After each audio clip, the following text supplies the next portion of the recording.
Por segunda ocasión en menos de un año, el gobierno mexicano ha entregado a un grupo de presuntos narcotraficantes a los Estados Unidos. Se trata de 26 reos de alto perfil que permanecían en distintas prisiones federales y que este martes fueron enviados para enfrentar la justicia estadounidense. La condición con Estados Unidos es que ninguno de estas personas sea sentenciado a muerte. Entre los entregados destacan varios narcotraficantes, algunos menos conocidos que estos grandes narcotraficantes, pero igual de importantes en términos operativos. Ahí está Abigail González Valencia, que es hermano de la esposa del Mencho y que es cuñado del Mencho y es uno de los principales operadores del Cártel Jalisco Nueva Generación y el líder de uno de sus brazos, el brazo financiero que se llaman los Queenies. Es un personaje muy importante. Otro personaje muy importante es Juan Carlos Félix Gastelum, el yerno de Ismael El Mayo Zambada. También en este grupo que se envió a los Estados Unidos no fueron extraditados, fueron enviados, no completaron el proceso de extradición. Todos ellos tenían pedido de extradición, pero fueron enviados. También está ahí Servando Gómez Martínez, la tuta, lo recordará usted, líder de los Caballeros Templarios. Mañana el Gabinete de Seguridad, encabezado por Omar García Harfuch, dará detalles de estas entregas que se suman a los otros 29 enviados en febrero pasado, incluidos Rafael Caro Quintero, Vicente Carrillo Fuentes, los hermanos Treviño Morales, el Z40 y el Z42. En total van 55 presos entregados a la Unión Americana hasta este momento. La justicia estadounidense ya tiene a 26 reos de alto perfil que permanecían en México. El gobierno de nuestro país dio a conocer que fueron entregados la mañana de este martes 12 de agosto. A través de una tarjeta informativa, la Fiscalía General de la República y la Secretaría de Seguridad y Protección Ciudadana dieron a conocer que eran requeridos por sus vínculos con organizaciones criminales, por tráfico de drogas, entre otros delitos, y representaban un riesgo permanente a la seguridad pública. Abigail González Valencia, el Queenie, es cuñado de Nemesio Ceguera, el Mencho, y se le identifica como el operador financiero del Cártel Jalisco Nueva Generación. Fue detenido en marzo del 2015 en Puerto Vallarta, Jalisco. Se encontraba preso en un penal federal con sede en Oaxaca y antes estuvo en el reclusorio norte de la Ciudad de México. Juan Carlos Félix Gastelum, alias el Chavo Félix, es yerno de Ismael El Mayo Zambada y está casado con Teresa Zambada Ortiz. Hasta su detención formaba parte del círculo más cercano y de confianza de Ismael Zambada Sicairos, alias Mayito Flaco, quien sostiene una disputa con los Chapitos. Mantenía el control en la zona sureste del municipio de Culiacán. Fue detenido el pasado 18 de enero del 2025 en la capital de Sinaloa. Estaba recluido en el Ceferezo 1 en Almoloya de Juárez, Estado de México. Giovanni Alexander Valdés, el 500 o el ingeniero, era jefe de seguridad del Cártel de Sinaloa. Preso en el Ceferezo 14 con sede en Gómez Palacio, Durango, en 2008 ya había sido condenado en California por tráfico de cocaína. Servando Gómez Martínez, alias La Tuta, líder de los Caballeros Templarios, una escisión de la familia michoacana que surgió a comienzos de la década del 2000. Antes de integrarse al crimen organizado, La Tuta era docente en una primaria en Michoacán. Pablo Edwin Huerta Nuño, también conocido como Flaquito, era operador de los Arellano Félix en Tijuana. Fue aprehendido el pasado 16 de junio. Desde 2017 hasta 2024 realizó negociaciones con el Cártel Jalisco para reforzar las acciones contra el Cártel de Sinaloa.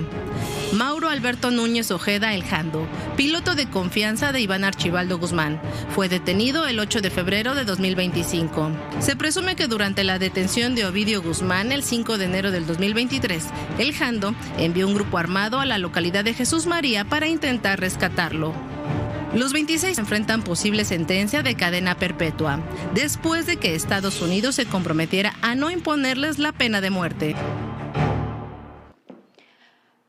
Bueno, y quizá lo más importante de toda esta lista de estas personas que fueron entregadas por el gobierno de México a los Estados Unidos es que es una lista muy global, que me refiero a que hay gente de todos los distintos grupos del crimen organizado. Están desde los Caballeros Templarios hasta la gente del Cártel Jalisco Nueva Generación, Cártel de Sinaloa. No es concretamente contra un grupo delincuencial, van o trataron, me imagino, de seleccionar muy cuidadosamente a quienes enviaban y que fuera una lista que fuera bastante ecuánime. ¿No lo ves a ti, sí? Sí, es ecuánime en el sentido que son de todos los grupos, pero hay un punto que me parece muy importante. En esta lista hay algunos narcotraficantes históricos. Ahí está el Queenie, que es uno de los que está detenido hace muchos años, o la Tuta, que también estaba detenido hace muchos años, pero la gran mayoría son personajes que fueron detenidos en los últimos meses, son personajes que estuvieron en activo en los últimos años, en los distintos cárteles, como decía Viviana. Entonces vamos a encontrarnos con muchos de estos personajes en lo mismo que sucedía con lo que ha sucedido con esos 29 que fueron extraditados. Muchos van a tratar de buscar un acuerdo de colaboración con las autoridades estadounidenses. Y ahí está gente de los Chapitos, ahí está gente de los Mayos, ahí está gente del cártel Jalisco, ahí está gente del cártel del Noreste. Vamos a seguir sumando, estamos sumando cada vez más personajes que van a colaborar de una u otra forma con las autoridades estadounidenses. ¿Eso es bueno o malo? No lo sé. Pero lo que no me cabe duda es que el gobierno de Estados Unidos cada vez va a tener mayor cantidad de información a partir de estos personajes. Y esa información la van a usar, y la van a usar sobre todo para tratar de dar golpes certeros contra los grupos criminales aquí en México, porque sin lugar a dudas por ahí va la intención del presidente Donald Trump y por ahí han estado trabajando las fuerzas de seguridad en los Estados Unidos. Y vamos a otro tema. Pasaron casi 2 semanas, pero finalmente la Fiscalía General de la República ha decidido hacer lo que tendría que haber hecho desde el día 1, apelar la decisión de la jueza que absolvió a Israel Vallarta de sus delitos. La Fiscalía General de la República argumentó que las víctimas de secuestro no pueden quedar en indefensión y deben tener una reparación del daño. Y bueno, ahí están las víctimas de Israel Vallarta, Jorge. Sí, Vallarta es culpable, como aquí lo dijimos y como lo venimos diciendo desde hace años, de por lo menos 6 secuestros y un asesinato, además de contar con acusaciones de distintos abusos sobre sus secuestrados, incluyendo por lo menos un caso de violación y casos de mutilaciones. Qué bueno que haya apelado la Fiscalía General de la República, pero también hay que decir, lo hizo muy tarde. Lo hizo muy tarde. Aquí dijimos que tendría que haber apelado desde el día 1. Lo dijimos aquí en el momento que fue liberado Vallarta. Y apela, y está bien que apele, pero insistimos, tarde, después de que Vallarta fue exhibido, sobre todo por la televisión pública, por los canales el 11, el 22, en redes sociales, en entrevistas, por la televisión pública, y la 4T fue exhibido casi como un héroe y un luchador contra la injusticia. Vallarta, como Florence Cassés, como los otros detenidos de esta organización criminal de los Zodíacos, como los otros que fueron liberados, era y es un criminal que debe pagar por sus delitos. Como dijo la Fiscalía, no pueden quedar las víctimas en la indefensión. Y la decisión judicial de liberar a Vallarta las dejó precisamente en eso, sin defensas. El fiscal general de la República, Alejandro Gertz Manero, anunció que apelarán a la liberación de Israel Vallarta, purificado por algunos en la 4T. El delito de secuestro, después del homicidio, es el delito más grave que puede sufrir cualquier persona. En este caso particular, hay 6 personas que sufrieron un secuestro. Ese secuestro se llevó a cabo antes de que hubiera una diligencia evidentemente ilegal y abusiva, y esas personas no pueden quedar en estado de indefensión. Es una obligación moral, es una obligación ética y jurídica defender a las víctimas del secuestro. La jueza que ordenó su libertad excluyó declaraciones de 6 víctimas porque dijo había contradicciones e irregularidades. Ahora escucho que Florence clama justicia y grita su inocencia. Y yo en sus gritos escucho la voz de la mujer que celosa e iracunda gritó a Israel Vallarta, su novio y líder de la banda, que si volvía a meterse conmigo, entró sorpresivamente al cuarto y vio cuando me vejaba, se desquitaría en mi persona. Florence narra el calvario de la cárcel, pero desde el penal ve a su familia, hace llamadas telefónicas, concede entrevistas de prensa y no teme cada segundo por su vida.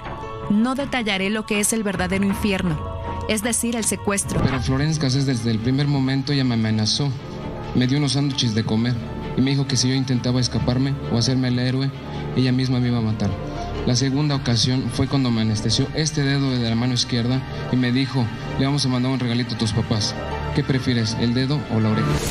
La jueza también aplicó los mismos criterios de la liberación de Casé y en la sentencia se expone que en la detención existió un efecto corruptor del proceso. Para Vallarta, la sentencia nunca llegó y fue glorificado. Yo sabía que la verdad se iba a poner tarde o temprano. Le entró el juego del régimen y hasta amenazó con ocupar un cargo político. Y quizás, ¿por qué no un senador para legislar? Aunque también estaba acusado de posesión de armas de fuego y cartuchos de uso exclusivo del ejército, insiste en su inocencia. Una libertad legítima, una libertad sin dudas. Estoy absuelto. Para ADN 40, Fuerza Informativa Azteca. Y como decimos, es una buena noticia que la Fiscalía General de la República haya ratificado y haya dicho que efectivamente tiene que apelar a la liberación de un secuestrador. Pero bueno, como decíamos, se tardaron mucho y mientras tanto, pues ahí se exhibió como si fuera un rockstar, un secuestrador. Vamos a otro tema. Hoy se dio a conocer el informe de la incidencia delictiva de julio pasado, donde se registra la reducción de muchos de los principales delitos que se cometen en el país. Esto incluyendo el homicidio, que registró una baja del 25% en el último año. Una buena noticia. Sin duda hay avances en la estrategia de seguridad, con una caída de 22 homicidios diarios respecto a septiembre del 2024, el último mes de los abrazos y no balazos de López Obrador. Sin embargo, la percepción de inseguridad en el país sigue siendo elevada y otros números dados a conocer, en este caso por el INEGI, exhiben el grado de violencia que se vivió y que todavía se vive en el país, pero sobre todo el sexenio pasado, el de los abrazos y no balazos, al grado tal de que la principal causa de muerte entre hombres de 15 a 34 años hoy son los homicidios. A 10 meses del inicio de la nueva administración federal, la titular del Secretariado Ejecutivo del Sistema Nacional de Seguridad Pública, Marcela Figueroa, dio a conocer el reporte de incidencia delictiva. Al 31 de julio de este 2025, con información de las 32 fiscalías estatales del país y a 10 meses del inicio de la presente administración. Podemos ver la tendencia en el promedio diario de víctimas de homicidio doloso de forma mensual de julio de 2024 a julio de 2025. Destaca una disminución del 25.3% del inicio de la administración, mientras que en septiembre de 2024 se tuvo un promedio diario de 86.9 homicidios dolosos diarios. En julio la cifra fue de 64.9 homicidios diarios. Esto es una reducción de 22 homicidios menos diarios en promedio. Marcela Figueroa destacó que entre enero y julio del 2025, 7 entidades federativas concentraron el 51.5% de homicidios dolosos. Guanajuato encabezó con el 11.9% del total nacional, seguido de Chihuahua y Sinaloa con 7.2% cada uno. Baja California con 7.1%, Estado de México 6.6%, Guerrero 5.9% y Michoacán con 5.6%. Sin embargo, estas cifras parecen contrastar con el reciente informe del INEGI sobre la Encuesta Nacional de Seguridad Pública Urbana de junio, en donde el 63.2% de la población de 18 años y más consideró que era inseguro vivir en su ciudad. Realmente sí sienten un poco de miedo al salir a la calle. Trato de no estar en horas que son medio peligrosas para la mayoría de los ciudadanos que pensamos que es en la noche. Cuidándonos nosotros porque pues la seguridad del gobierno y la policía no es tan buena, entonces entre nosotros nos tenemos que cuidar. Según el reciente informe del INEGI sobre las defunciones en México, indicó que en 2024 la principal causa de muerte entre los hombres de 15 a 24 años fueron los asesinatos, seguido por accidentes y suicidios. El estudio también reveló que la tendencia por grupos de edad se mantiene y en el rango de hombres de 25 a 44 años, los homicidios dolosos. Indicadores que dejan ver la huella que dejó el sexenio anterior, caracterizado por la política de abrazos, no balazos, periodo que acumuló 199.019 homicidios, que consolidó el escenario de violencia que hoy se vive en México y que sigue siendo un desafío para las autoridades. Mientras tanto, el gobierno de los Estados Unidos no quita el dedo del renglón y el secretario de la Defensa de ese país, Pete Hegseth, dijo en una entrevista que dio a Fox News que su gobierno tiene a México y a sus cárteles bajo vigilancia y que tomarán medidas en el momento oportuno. Y bueno, ahí está, es lo que dijo.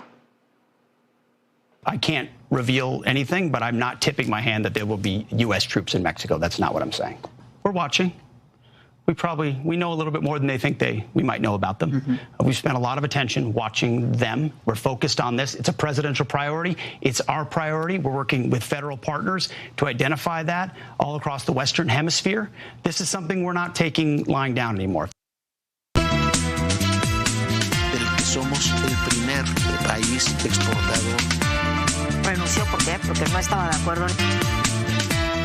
La magnitud que ha tenido el narcotráfico mexicano. Las confrontaciones, las reacciones.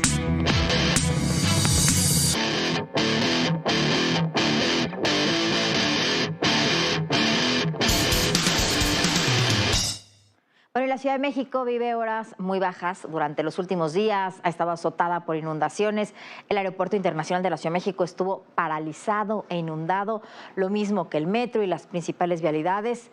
Es culpa, sí, de las lluvias torrenciales, pero también de la falta de infraestructura, de un aeropuerto viejo, de un metro sin mantenimiento, de un drenaje sucio y rebasado. Y estamos a menos de un año de que sea el Mundial, la sede del Mundial aquí en México, que se jugará en estas mismas fechas, en esta temporada que es de lluvias, y nada pareciera estar listo para recibir a millones de visitantes. Las lluvias de estos días prendieron las alertas de las autoridades capitalinas, no solo porque no ha podido resolver las afectaciones para los ciudadanos. El próximo año, la capital del país será sede del Mundial de Fútbol. Está lista esta ciudad, más de 5 millones, casi 6 millones, esperamos que lleguen a la ciudad. La Ciudad de México es una gran urbe que ha recibido los mejores eventos internacionales con una gran organización. Sin embargo, el descuido de su infraestructura por destinar recursos a otros intereses de la 4T han provocado que los problemas se multipliquen. Si bien es cierto que la tormenta del domingo fue la más intensa de los últimos 73 años, desnudó el mal estado en el que se encuentra la infraestructura clave para la ciudad, como lo es el metro, el aeropuerto y las vialidades. Hasta los hospitales se han visto afectados. El sistema colectivo Metro, vital para el traslado, es uno de los más afectados. Prácticamente todas las líneas presentan retrasos y afectaciones por falta de mantenimiento.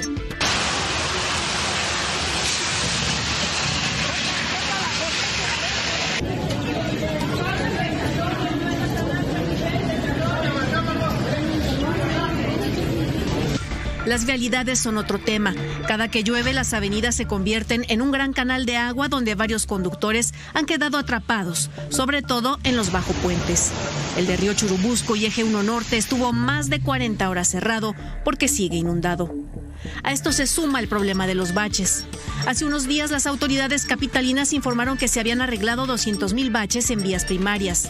Lo cierto es que quienes transitan todos los días por la capital enfrentan un desafío para librar los socavones, y no se diga en las vías secundarias. El Aeropuerto Internacional de la Ciudad de México es clave para recibir a millones de turistas. Sin embargo, las lluvias de estos días exponenciaron los enormes problemas que enfrenta. La falta de mantenimiento la convirtió en una terminal vieja, incapaz de solventar las necesidades de una gran ciudad.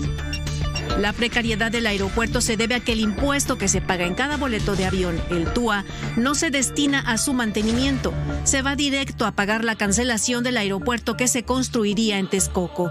323,000 millones de pesos fue lo que nos costó el capricho de López Obrador. Es otra cosa que el gobierno tiene que arreglar, porque no debe estar así un aeropuerto como este, tan grande, en una ciudad como México.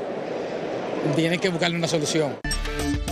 La Ciudad de México será sede de 5 partidos del Mundial, entre ellos el partido inaugural el 11 de junio de 2026. En cuanto al aeropuerto, se dijo que será intervenido por el gobierno federal para garantizar su servicio. El proyecto estima destinar 6,000 millones de pesos en infraestructura, agua, seguridad, iluminación de vías y movilidad para recibir a los aficionados al fútbol. El tiempo se agota y aún estamos tratando de recuperarnos de estas históricas lluvias. Para ADN 40, Fuerza Informativa Azteca. No tiene la ciudad la infraestructura que requiere. ¿Por qué? Porque se destina, como decía el reportaje, el dinero a otros usos, a otros estilos, a otras formas, y la ciudad sufre. Este martes vamos a otro tema. Está programada la última sesión en el Pleno de la Suprema Corte de Justicia de la Nación para dar paso a los nuevos ministros, jueces, magistrados surgidos de la tristemente célebre elección judicial que entrarán en funciones el 1 de septiembre. En la sesión de hoy, por primera vez en la historia, los ministros resolvieron en una sesión 138 impugnaciones a la elección de los magistrados de la Sala Superior del Tribunal Electoral, y la ministra Norma Piña convocó a una sesión extraordinaria para el próximo 19 de agosto en la que se resolverán los temas electorales. Mañana habrá otra sesión, pero será de una de las salas, la última reunión de una de las salas de la Suprema Corte, salas que ya no tendrá la Suprema Corte porque ahora todos los temas se tendrán que resolver en el nuevo pleno de 9 integrantes. Bueno, y mientras se prepara la reunión de Donald Trump con Putin el próximo viernes en Alaska, el mandatario estadounidense insiste en que para que haya un acuerdo de paz, tanto en Rusia como en Ucrania, tendrán que ceder territorio y acuerda medidas para reducir por otros 90 días la presión de los aranceles contra China. En una medida muy controvertida, Trump acordó con la empresa Nvidia, la principal productora de microchips del mundo, que recuerda que había dicho que no se los podía vender por una razón de seguridad nacional. Ahora acordó que Nvidia podría venderle esos productos a China, imprescindibles para muchos temas de automatización, para automóviles eléctricos, para muchas cosas, a cambio del 15% de las utilidades que le deje ese negocio, esa venta de microchips a China. Los analistas internacionales dicen con razón que Trump cambió la seguridad nacional por dinero. La reunión del viernes entre los presidentes Donald Trump y Vladimir Putin generó reacciones, tanto económicas como políticas. La expectativa por la cumbre de Alaska para alcanzar la paz en Ucrania se ve con pesimismo. Al tiempo que los precios de energéticos aceleraron su caída, la comunidad internacional cuestiona la ausencia del presidente ucraniano Volodymyr Zelensky. El lunes, Trump reiteró que tanto Ucrania como Rusia tendrán que ceder territorio para poner fin a la guerra. There'll be some land swapping going on. I know that through Russia and through conversations with everybody. To the good, for the good of Ukraine. Good stuff, not bad stuff. Also, some bad stuff for both. So there's good and there's bad. But it's very complex because you have lines that are very uneven. And there'll be some swapping, there'll be some changes in land. En un comunicado publicado el sábado, un día después de que Trump confirmó la fecha y lugar de la reunión con Putin, el presidente Zelensky afirmó que la integridad territorial de Ucrania, consagrada en su constitución, es innegociable y sentenció que un acuerdo de paz duradera debe incluir la voz de su país en la mesa de negociación. Este martes, la Casa Blanca fue más prudente y enfatizó que el encuentro será un ejercicio de escucha, debido a que no solo estará uno de los países implicados. Así que la reunión servirá para obtener una mejor comprensión de cómo se puede poner fin a la guerra. Mientras los líderes de la Unión Europea reconocieron los esfuerzos de Trump, subrayaron que el camino hacia la paz en Ucrania no puede decidirse sin la presencia de esa nación y señalaron que los principios de independencia, soberanía, integridad territorial, así como fronteras internacionales, no deben cambiarse por la fuerza. En otro frente, el presidente estadounidense firmó un decreto para extender el plazo otros 90 días para imponer aranceles a China. La tregua arancelaria da tiempo a los dos países para resolver algunas de sus diferencias de cara a la reunión entre los presidentes Trump y Xi Jinping. En este contexto, el presidente Trump llegó a un acuerdo muy controvertido con la empresa Nvidia. para permitir la venta de un chip de inteligencia artificial en China a cambio de quedarse con el 15% de las ventas de su procesador llamado H20. Meses atrás, la administración Trump prohibió la venta de estos chips a China alegando motivos de seguridad nacional. El nerviosismo en Estados Unidos se incrementó debido a que este acuerdo abre el camino para que en un futuro Nvidia pueda vender su chip más avanzado llamado Blackwell. Medios estadounidenses señalan que funcionarios de seguridad nacional evalúan dimitir debido a las señales que el presidente ha enviado acerca de permitir que China obtenga su tecnología más avanzada. Durante su gobierno, el presidente Joe Biden impuso estrictos controles de exportación para impedir que China tuviera acceso a chips avanzados que pueden utilizarse desde la creación de modelos de armas nucleares hasta el desarrollo de armas hipersónicas. Bueno, pues como dice Jorge, muy preocupados por el tema de la seguridad, pero el dinero mata todo, Jorge. El dinero mata todo, aparentemente, y es la verdad. Tienen razón los analistas internacionales, no puedes cambiar así de posición en un tema clave de la seguridad nacional como son los chips para inteligencia artificial. Bueno, pues nosotros ya nos vamos. Muchísimas gracias por habernos acompañado y lo esperamos mañana en punto de las 11 de la noche. Bonita noche, bonita noche. Muy buenas noches, Viviana, muy buenas noches a todos ustedes y recuerden, el poder y en la política todo, pero absolutamente todo es personal. Gracias.